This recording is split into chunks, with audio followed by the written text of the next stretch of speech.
ৰকিবুল হুছেইনে তাত লুইত হোটেলত মাজুলী লুইত হোটেলত বহি এই প্ৰপাগাণ্ডাটো কৰিব নালাগিছিল। কাৰণ মাজুলীত কোনো মানুহ নোলায় বুলি গম পায় ই ক'ৰ পৰা আনিলেগৈ মিয়া বঙালমৰাৰ পৰা।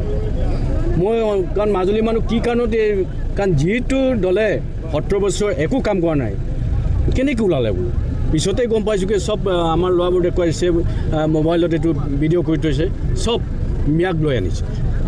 তাতো কংগ্ৰেছৰ লগত মানুহেই নাই আৰু যিটো অসমীয়া তেজ নাই এই অসমীয়া তেজ নোহোৱাবোৰে কংগ্ৰেছত আছে, যিবোৰ অসমীয়া তেজ আছে এইবোৰ বিজেপিৰ লগত আছে। কাৰণ যিবোৰ কাম কৰি থৈছে আমাৰ চৰকাৰটোক তেনেকৈ 2 নম্বৰী কাম কৰা নাই আৰু আমাৰ চৰকাৰ কাম এনেকুৱা 2 নম্বৰ কাম কৰিবও নোৱাৰে।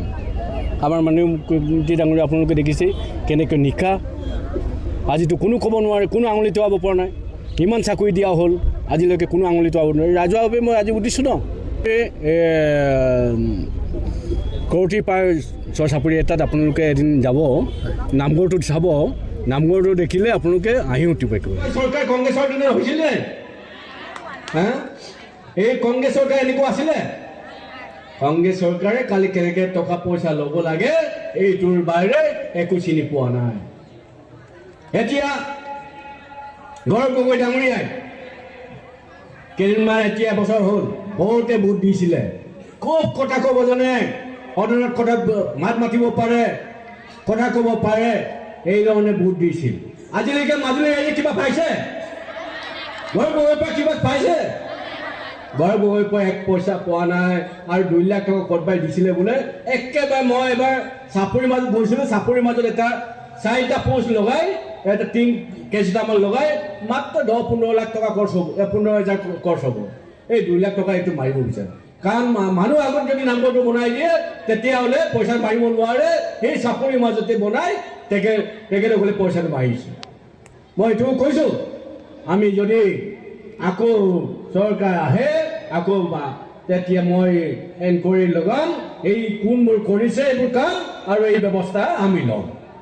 ভাই মাতৃসকলে যিবোৰ অৰুণোদয় উদ্যমিতা আঁচনি পোৱাবোৰ মিটিঙত আহে আৰু আপোনালোকক ভোট দিব পাৰে। আকৌ মতা মানুহবিলাকক এনেও কংগ্ৰেছক ভোট দিবৰ কাৰণে কৈ থৈছে বোলে। কিছুমানে কৈছে নেকি? সেইটো নকৰিব, নিজৰ ভৰি নিজৰ ফুটা নামাৰিব। এইটো হ'লে পিছলৈ দিগদাৰ হ'ব পাৰে।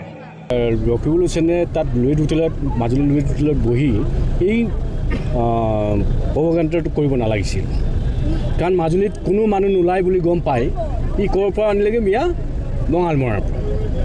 মই কাৰণ মাজুলী মানুহ কি কাৰণত কাৰণ যিটো দলে 17 বছৰ একো কাম কৰা নাই কেনেকৈ ওলালে বোলো পিছতে গম পাইছোঁ কি চব আমাৰ ল'ৰাবোৰ দেখুৱাইছে মোবাইলত এইটো ভিডিঅ' কৰি থৈছে চব মিয়াক লৈ আনিছে।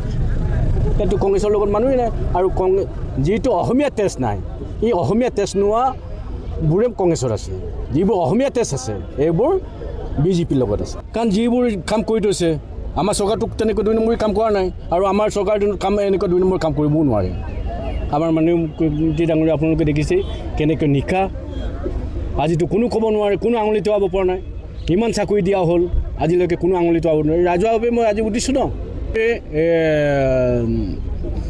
কৰতি পাৰ চাপৰি এটাত আপোনালোকে এদিন যাব, নামঘৰটোত চাব, নামঘৰটো দেখিলে আপোনালোকে হাঁহি উঠিব।